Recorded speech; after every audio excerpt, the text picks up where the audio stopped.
Okay, so tonight we are reading The Noble Bachelor from The Adventures of Sherlock Holmes by Sir Arthur Conan Doyle. The Lord St. Simon marriage and its curious termination have long ceased to be a subject of interest in those exalted circles in which the unfortunate bridegroom moves. Fresh scandals have eclipsed it, and their more piquant details have drawn the gossips away from the 4-year-old drama, as I have reason to believe, however, that the full facts have never been revealed to the general public, and as my friend Sherlock Holmes had a considerable share in clearing the matter up, I feel that no memoir of him would be complete without some little sketch of this remarkable episode. It was a few weeks before my own marriage, during the days when I was still sharing rooms with Holmes in Baker Street, that he came home from an afternoon stroll to find a letter on the table waiting for him. I had remained indoors all day, for the weather had taken a sudden turn to rain and high autumnal winds, and the Giselle bullet which I had brought back in one of my limbs as a relic of my Afghan campaign throbbed with dull persistence.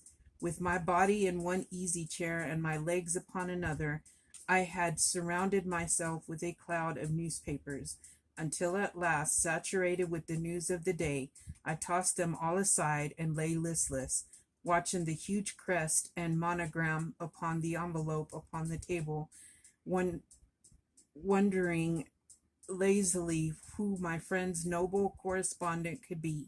"Here is a very fashionable epistle," I remarked as he entered. "Your morning letters, if I remember right, were from a fishmonger and a tide waiter." "Yes, my correspondence has certainly the charm of variety," he answered, smiling, "and the humbler are usually the more interesting. This looks like one of those unwelcome social summonses which call upon a man either to be bored or to lie." He broke the seal and glanced over the contents. "Oh, come, it may prove to be something of interest after all. Not social, then? Not distinctly professional, and from a noble client, one of the highest in England. My dear fellow, I congratulate you. I assure you, Watson, without affection, that the status of my client is a matter of less moment to me than the interest of his case. It is just possible, however, that also may not be wanting in this new investigation. You have been reading the papers diligently of late, have you not? It looks like it, and I ruefully pointing to a huge bundle in the corner, I have had nothing else to do. It is fortunate, for you will perhaps be able to post me up. I read nothing except the criminal news and the agony column.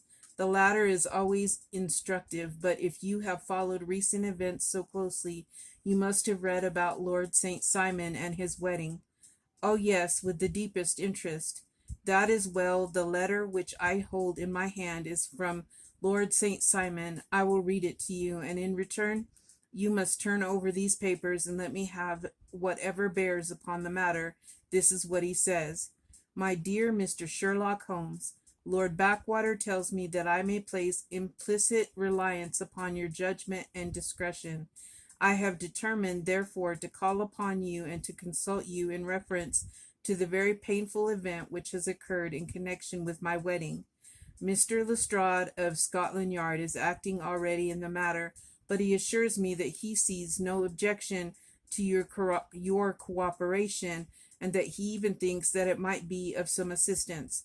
I will call at 4 o'clock in the afternoon, and, should you have any other engagement at that time, I hope that you will postpone it, as this matter is of paramount importance. Yours faithfully, Robert St. Simon."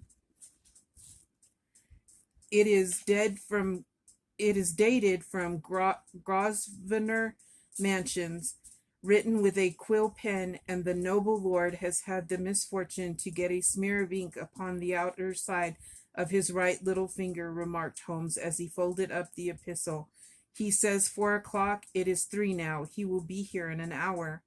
Then I have just time, with your assistance, to get clear upon the subject, turn over those papers, and arrange the extracts in their order of time while I take a glance at who our client is. He picked a red covered volume from a line of books of reference beside the mantelpiece. Here he is, said he, sitting down and flattening it out upon his knee. Lord Robert Walsingham de Vere St. Simon, second son of the Duke of Balmoral. Arms azure, 3 caltrops in chief over a fess sable. Born in 1846, he's 41 years of age, which is mature for marriage. Was under secretary for the colonies in a late administration. The Duke, his father, was at one time secretary for foreign affairs. They inherit Plantagenet blood by direct descendant of Tudor on the distaff side. Well, there is nothing very instinctive in all of us. I think that I must turn to you, Watson, for something more solid. I have very little difficulty in finding what I want, said I, for the facts are quite recent, and the matter struck me as remarkable. I feared to refer them to you, however, as I knew that you had an inquiry on hand, and that you disliked the intrusion of other matters. Oh, you mean the little problem of Grosvenor Square furniture van. That is quite cleared up now, though indeed it was obvious from the first. Pray give me the results of your newspaper selections. Here is the first notice, which I can find. It is the personal column of the Morning Post, and dates, as you see, some weeks back. A marriage has been arranged, it says, and will, if rumor is correct, very shortly take place between Lord Robert St. Simon, second son of the Duke of Balmoral, and Miss Hattie Doran, the only daughter of Aloysius Doran, Esquire, of San Francisco, California, USA. That is all. Terse and to the point, remarked Holmes, stretching his long, thin legs towards the fire. There was a paragraph amplifying this in one of the society papers of the same week. Here it is.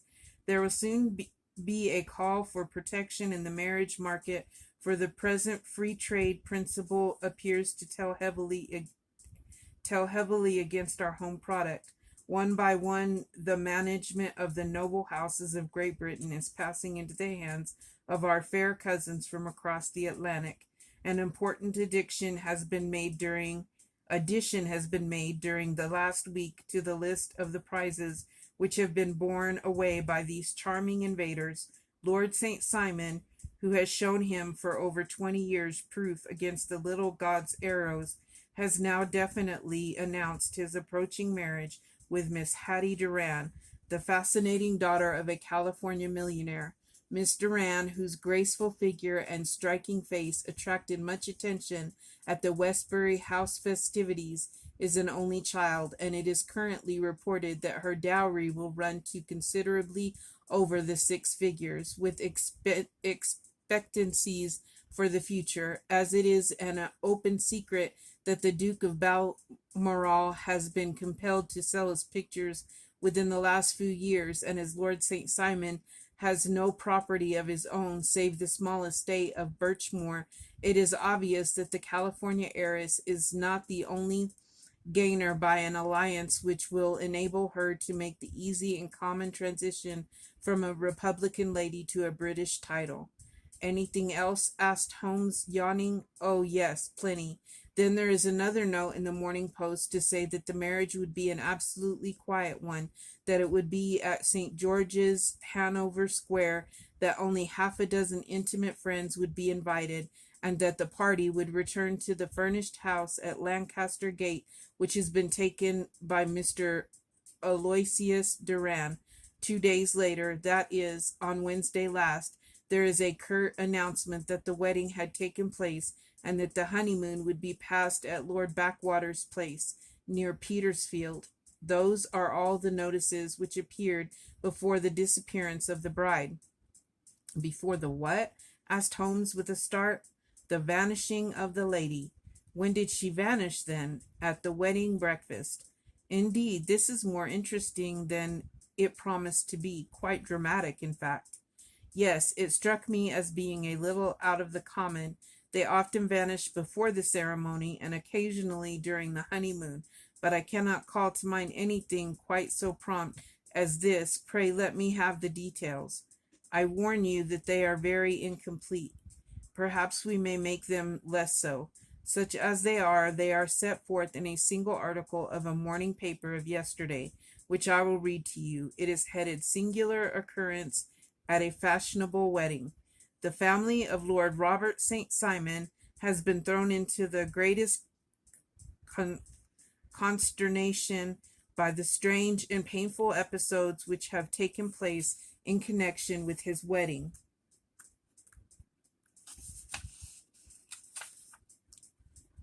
Oh, goodness.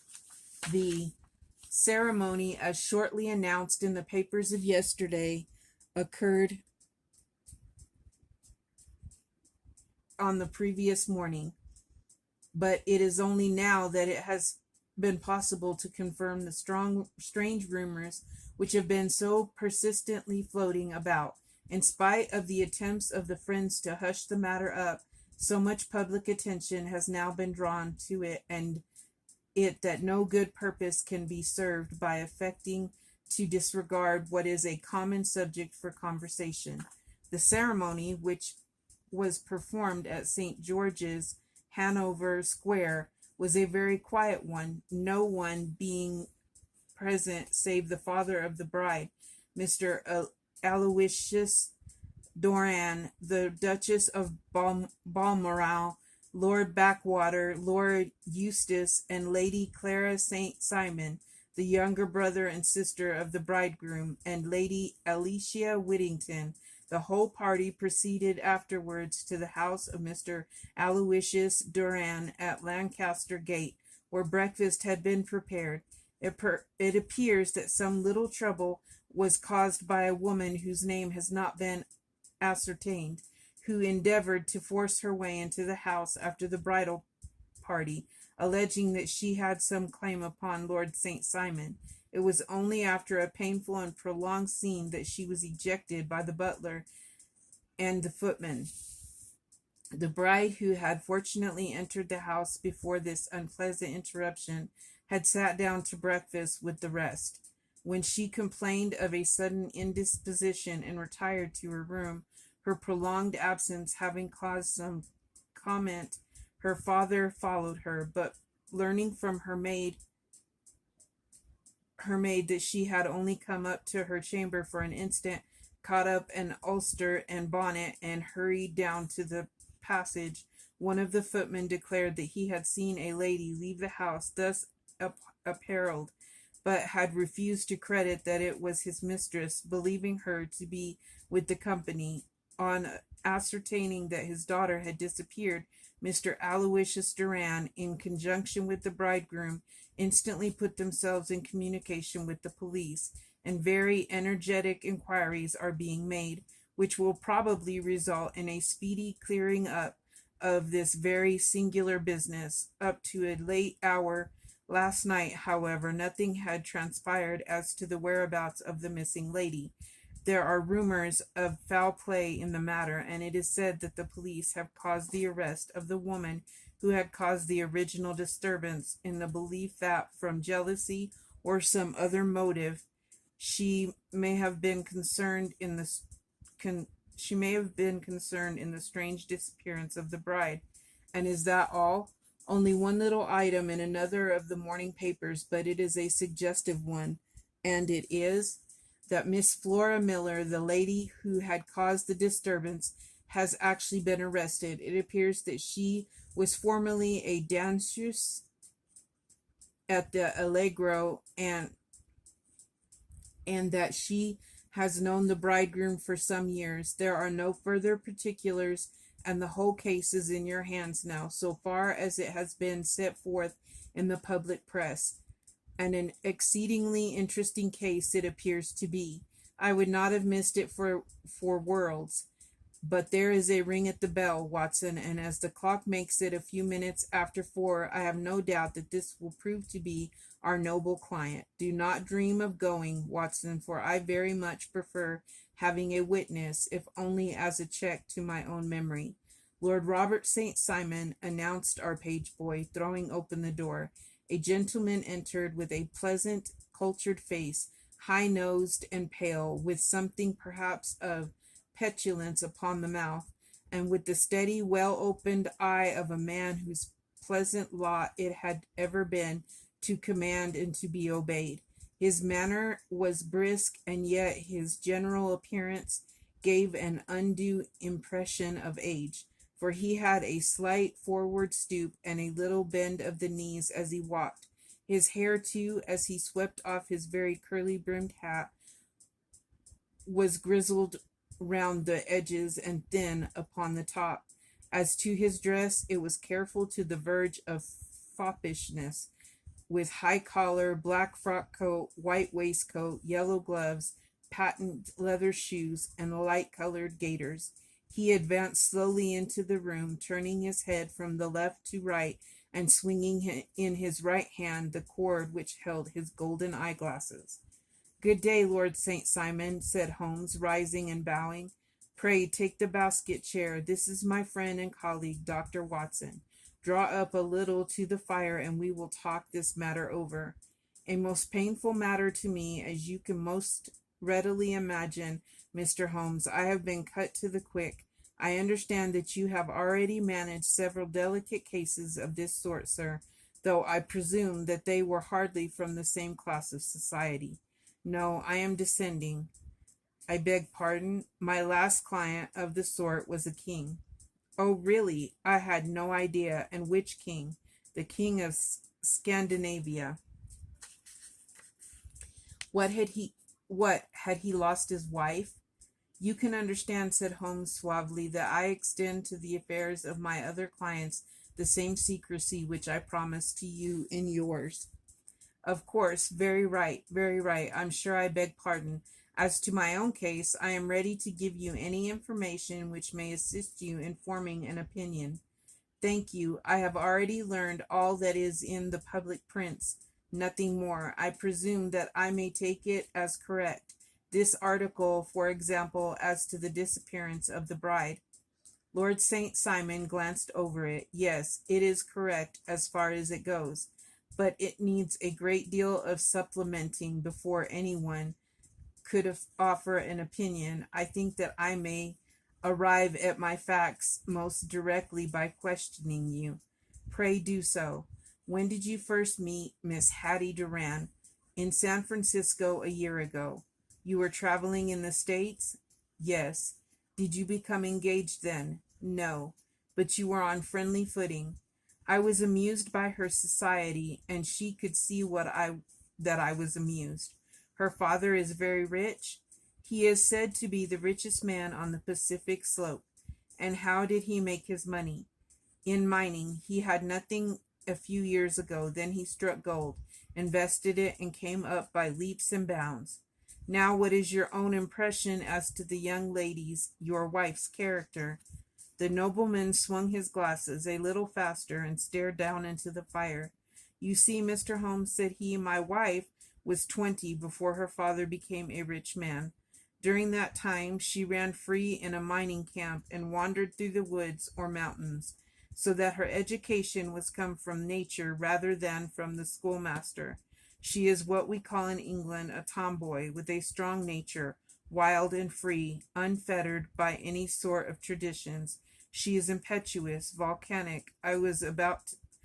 She is impetuous, volcanic, I was about to say. She is swift in making up her mind and fearless in carrying out her resolutions.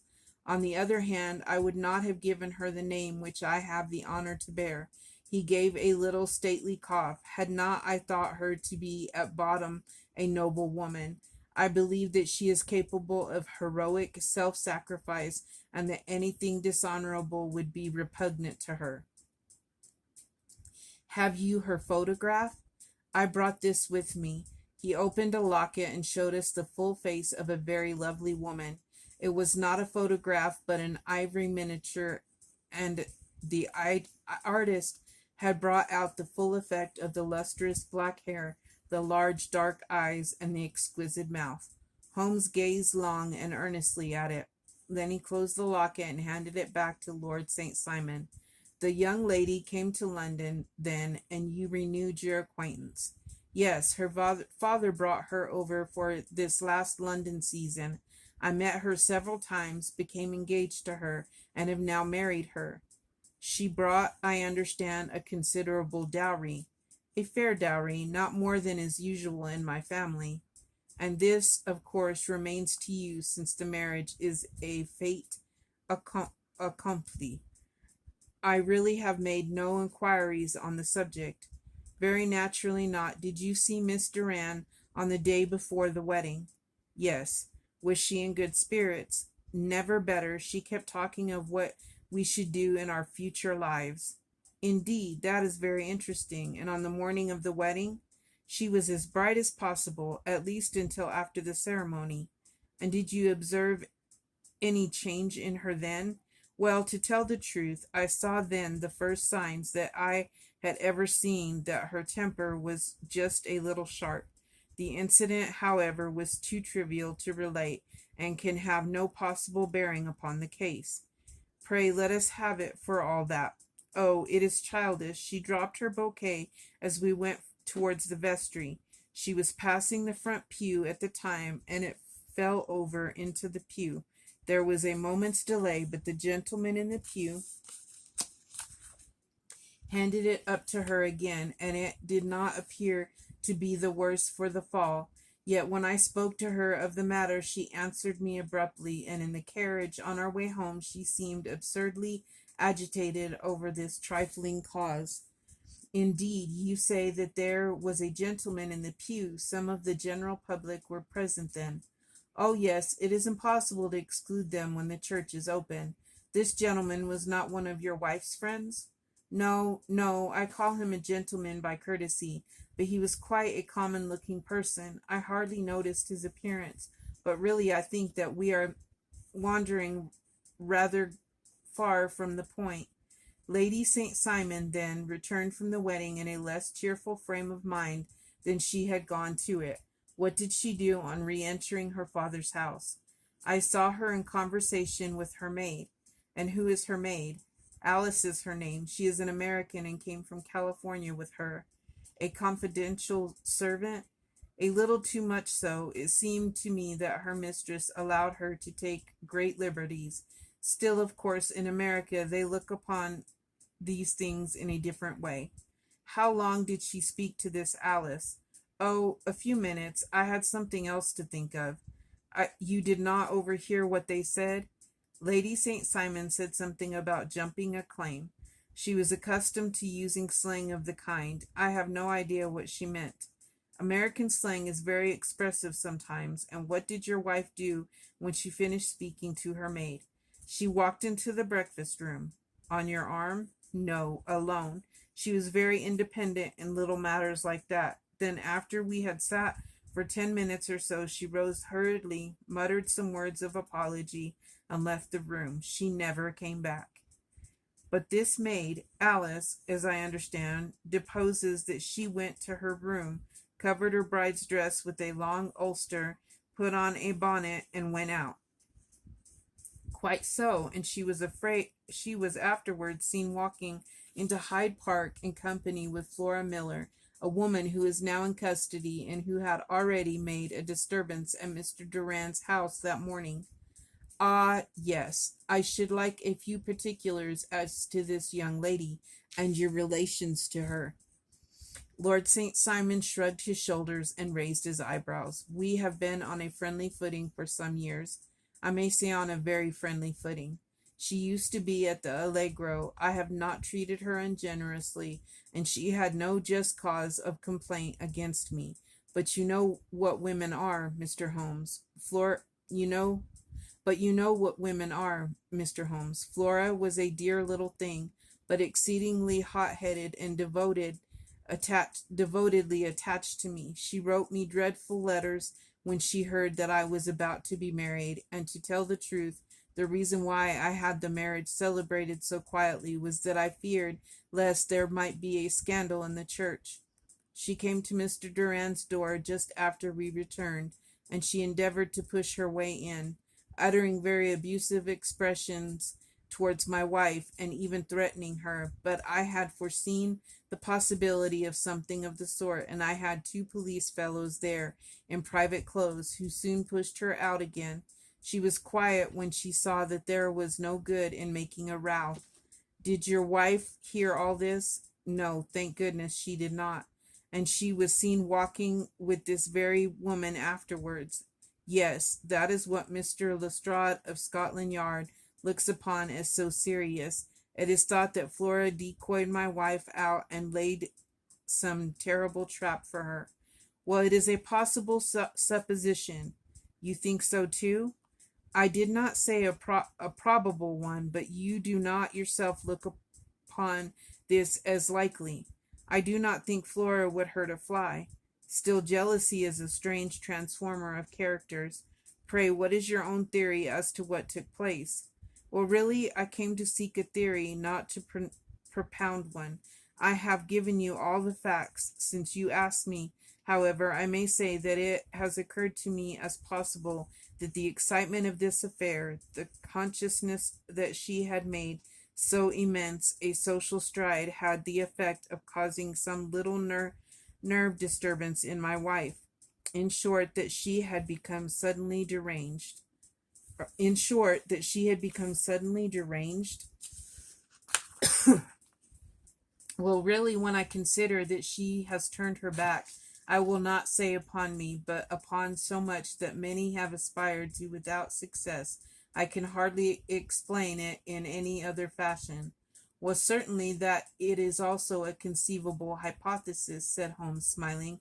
And now, Lord St. Simon, I think that I have nearly all my data. May I ask whether you were seated at the breakfast table so that you could see out the window? We could see the other side of the road and the park. Quite so. Then I do not think that I need to detain you longer. I shall communicate with you. Should you be fortunate enough to solve this problem, said our client, rising.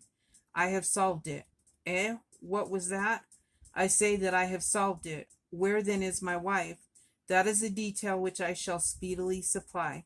Lord St. Simon shook his head. I'm afraid that it will take wiser heads than yours or mine, he remarked, and bowing in a stately, old-fashioned manner, he departed.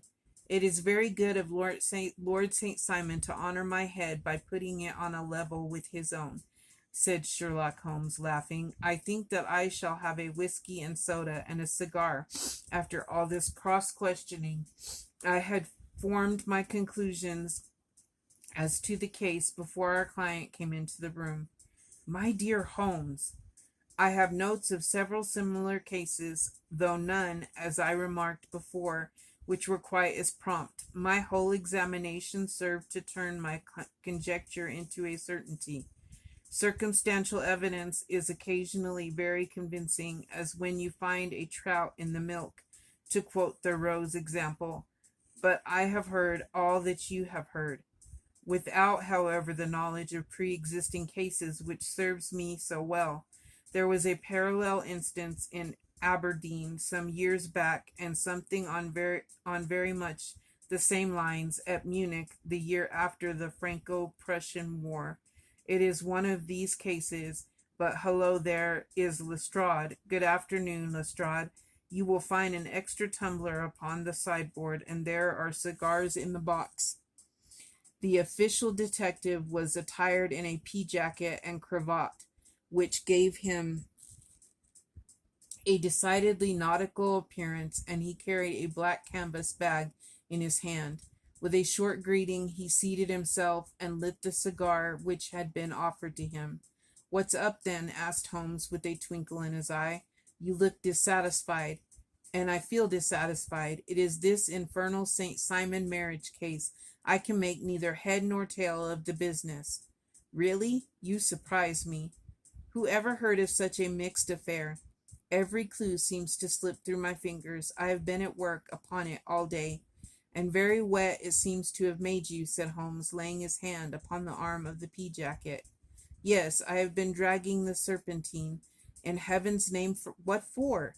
In search of the body of Lady St. Simon. Sherlock Holmes leaned back in his chair and laughed heartily. Have you dragged the basin of Trafalgar Square fountain? He asked.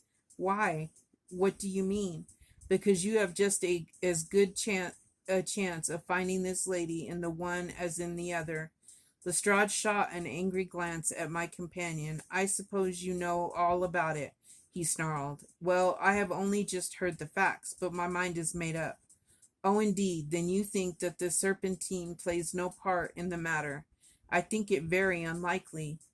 Then perhaps you will kindly explain how it is that we found this in it. He opened his bag as he spoke and tumbled onto the floor a wedding dress of watered silk, a pair of white satin shoes, and a bride's wreath and veil, all discolored and soaked in water. There, said he, putting a new wedding ring upon the top of the pile, there is a little nut for you to crack, Master Holmes. Oh, indeed, said my friend, blowing blue rings into the air. You dragged them from the Serpentine. You dragged them from the Serpentine? No, they were found floating near the margin by a park keeper. They have been identified as her clothes, and it seemed to me that if the clothes were there, the body would not be far off. By the same brilliant reasoning, every man's body is to be found in the neighborhood of his wardrobe. And pray, what did you hope to arrive at through this? At some evidence implicating Flora Miller in the disappearance. I am afraid that you will find it difficult. Are you indeed now? Cried Lestrade with some bitterness. I am afraid, Holmes, that you are not very practical with your deductions and your inferences. You have made 2 blunders in as many minutes. This dress does implicate Miss Flora Miller. And how? In the dress is a pocket. In the pocket is a card case. In the card case is a note. And here is the very note. He slapped it down upon the table in front of him. Listen to this. You will see me when all is ready. Come at once. F.H.M. Now, my theory all along has been that Lady St. Simon was decoyed away by Flora Miller, and that she, with confederates, no doubt, was responsible for her disappearance. Here, signed with her initials, is the very note which was no doubt quietly slipped into her hand at the door and which lured her within their reach. Very good, Lestrade, said Holmes, laughing. You really are very fine indeed. Let me see it. He took up the paper in a listless way, but his attention instantly became riveted, and he gave a little cry of satisfaction. This is indeed important, said he. Ha! You find it so? Extremely so. I congratulate you warmly. Lestrade rose in his triumph and bent his head to look. Why, he shrieked, you're looking at the wrong side. On the contrary, this is the right side. The right side? You're mad. Here is the note written in pencil over here. And over here is what appears to be the fragment of a hotel bill which interests me deeply. There's nothing in it. I looked at it before, said Lestrade. October 4th, rooms 8. Breakfast 2. 6D. Cocktail 1S. Lunch 2S. 6D. Glass sherry 8D. I see nothing in that. Very likely not. It is most important all the same. As to the note, it is important also, or at least the initials are. So I congratulate you again. I've wasted time enough, said Lestrade, rising. I believe in hard work and not in sitting by the fire spinning fine theories. Good day, Mr. Holmes, and we shall see which gets to the bottom of the matter first. He gathered up the garments, thrust them into the bag, and made for the door. Just one hint to you, Lestrade, drawled Holmes after his rival vanished. I will tell you the true solution of the matter. Lady St. Simon is a myth. There is not, and there never has been, any such person. Lestrade looked sadly at my companion. Then he turned to me, tapped his forehead 3 times, shook his head solemnly, and hurried away. He had hardly shut the door behind him when Holmes rose to put his overcoat on his overcoat. There is something in what the fellow says about outdoor work, he remarked, so I think, Watson, that I must leave you to your papers for a little. It was after 5 o'clock when Sherlock Holmes left me, but I had no time to be lonely, for within an hour there arrived a confectioner's man with a very large flat box. This he unpacked with the help of a youth whom he had brought with him, and presently, to my very great astonishment, a quite epicurean little cold supper began to be laid out upon our humble lodging house mahogany. There were a couple of brace there were a couple of brace of cold woodcock, a pheasant, a pâté de foie gras pie with a group of ancient and cobwebby bottles. Having laid out all these luxuries, my two visitors vanished away, like the genie of the Arabian Nights, with no explanations, save that the things have been paid for and were ordered to this address. Just before 9 o'clock, Sherlock Holmes stepped briskly into the room. His features were gravely set, but there was a light in his eye, which made me think that he had not been disappointed in his conclusions. "They have laid the supper, then," he said, rubbing his hands. "You seem to expect company. They have laid for 5. Yes, I fancy we may have some company dropping in," said he. "I am surprised that Lord St. Simon has not already arrived. Ha! I fancy that I hear his step now upon the stairs." It was indeed our visitor of the afternoon who came bustling in, dangling his glasses more vigorously than ever, and with a very perturbed expression upon his aristocratic features. "My messenger reached you, then?" asked Holmes. "Yes, and I confess that the contents startled me beyond means. Have you good authority for what you say?" "The best possible." Lord St. Simon sank into a chair and passed his hand over his forehead. "What will the Duke say," he murmured, "when he hears that one of the family has been subjected to such humiliation? It is the purest accident. I cannot allow that there is any humiliation. Ah, you look on these things from another standpoint. I fail to see that anyone is to blame. I can hardly see how the lady could have acted otherwise, though her abrupt method of doing it was undoubtedly to be regretted.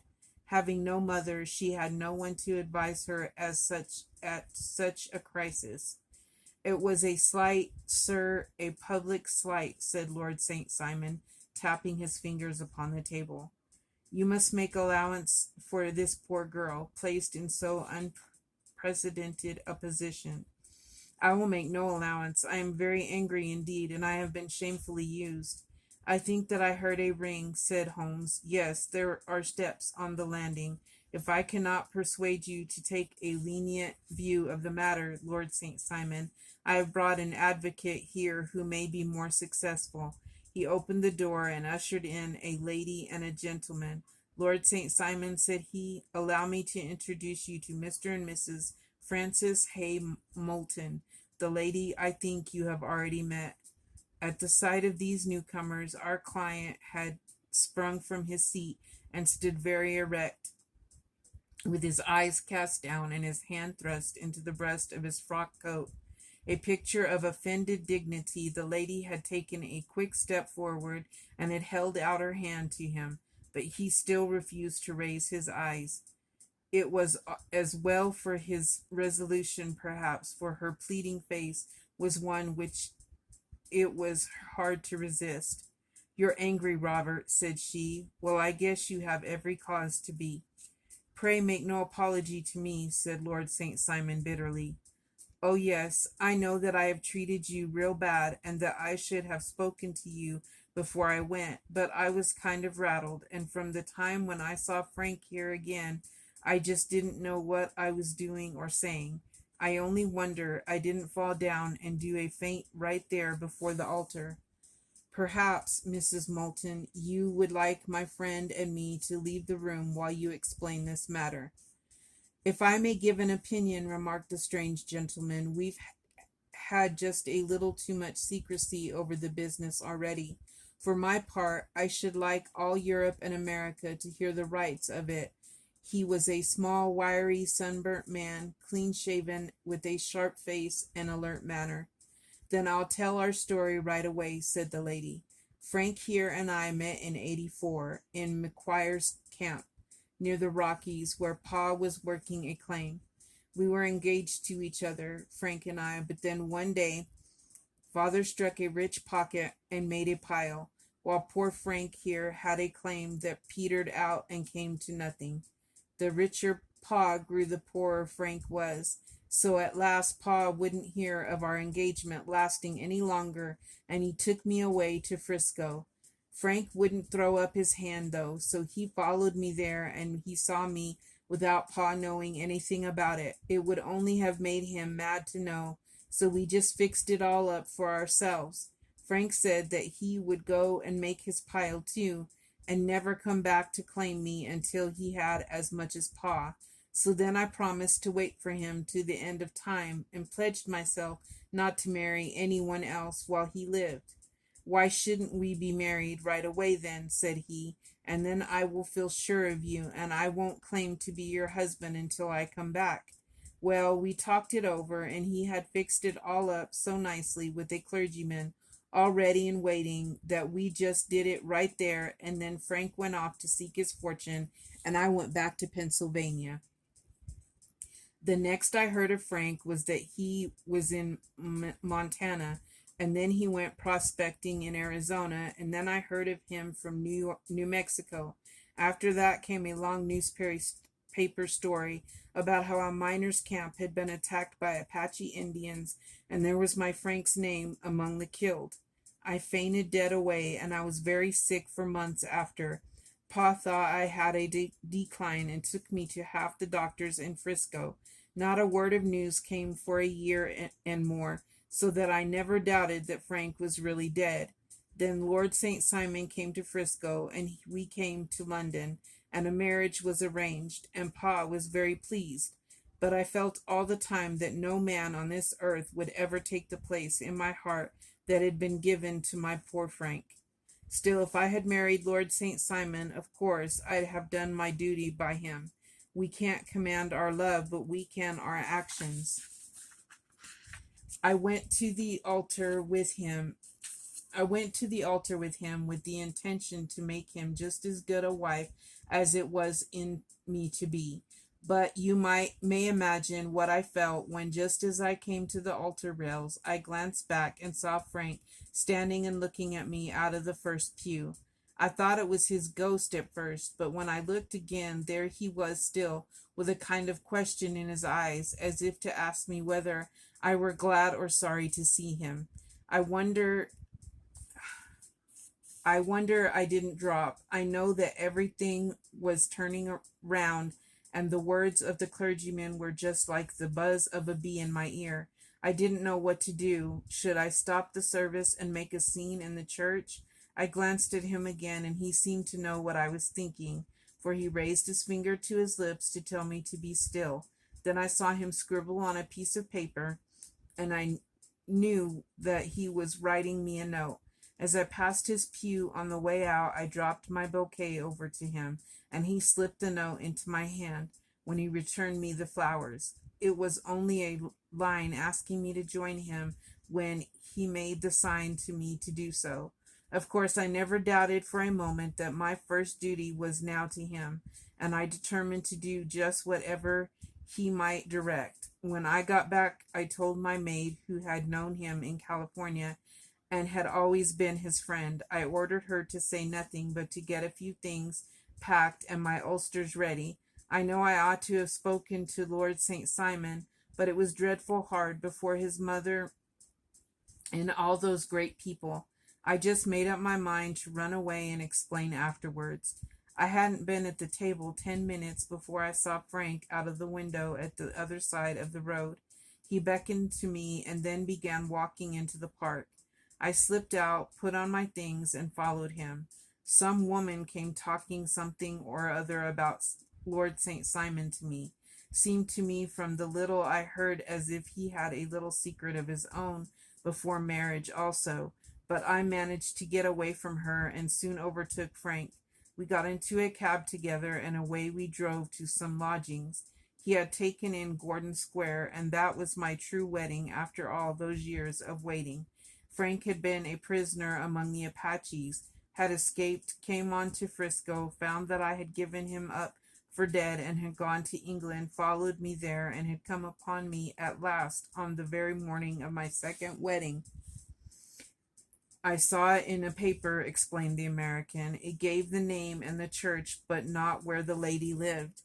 Then we had a talk as to what we should do, and Frank was all for openness, but I was so ashamed of it all that I felt as if I should like to vanish away and never see any of them again, just sending a line to Pa, perhaps to show him that I was alive.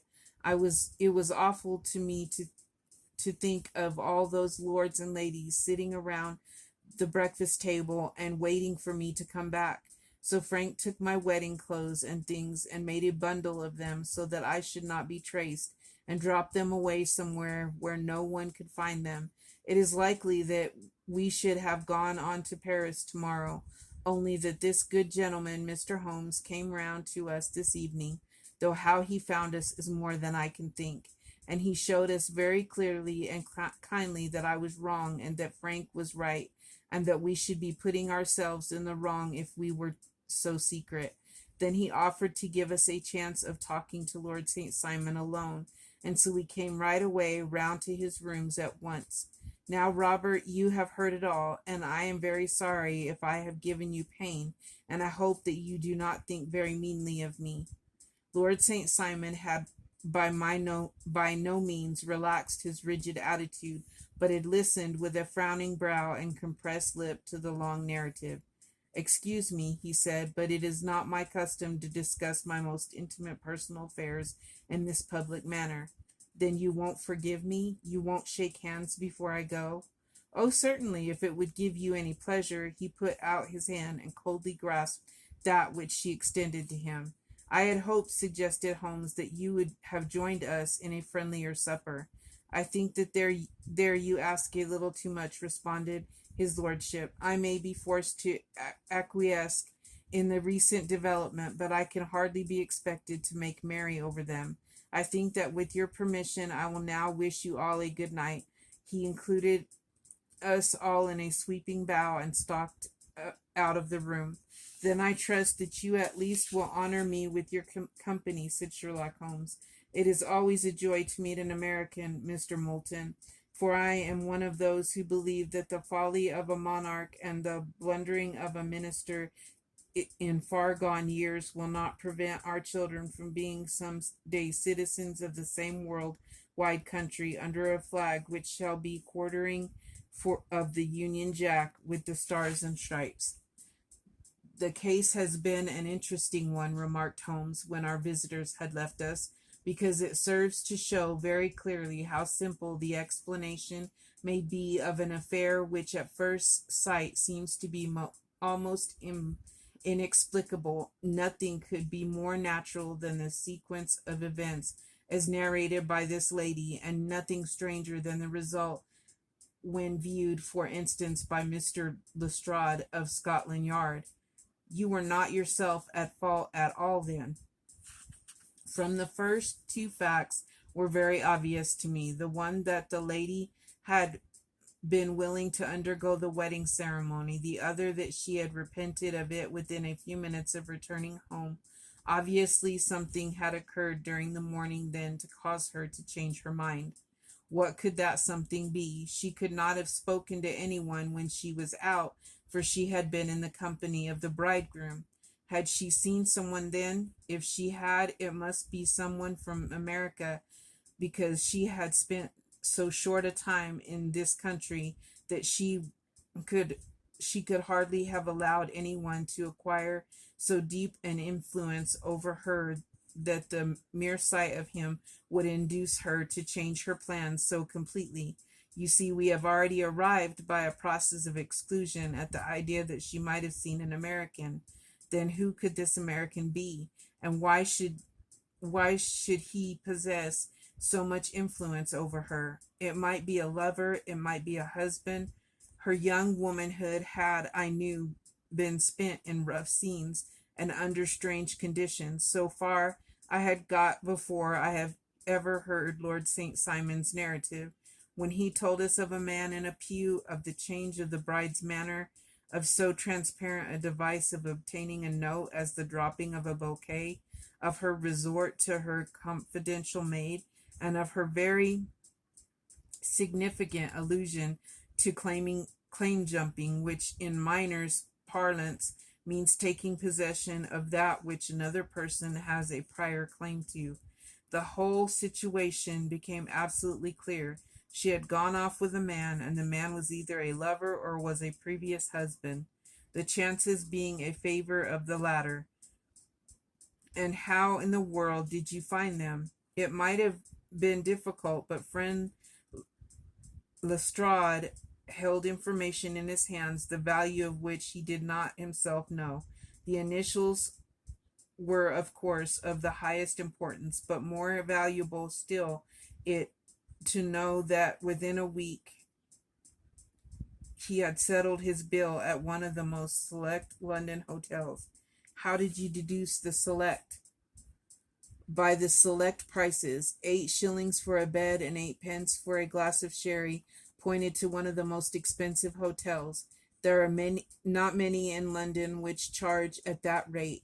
In the second one, which I visited in Northumberland Avenue, I learned by an inspection of the book that Francis H. Moulton, an American gentleman, had left only the day before, and on looking over the entries against him, I came upon the very items which I had seen in the duplicate bill. His letters were to be forwarded to 226 Gordon Square.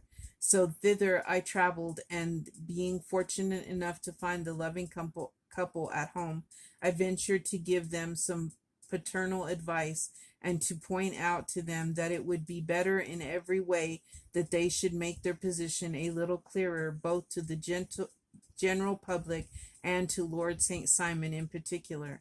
I invited them to meet him here, and as you see, I made him keep the appointment. But with no very good result, I remarked. His conduct was certainly not very gracious.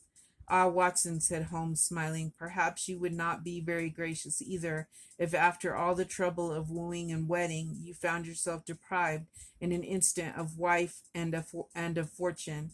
I think that we may judge Lord St. Simon very mercifully, and thank our stars that we are never likely to find ourselves in the same position. Draw your chair up and hand me my violin, for the only problem we have still to solve is how to while away these bleak autumnal evenings.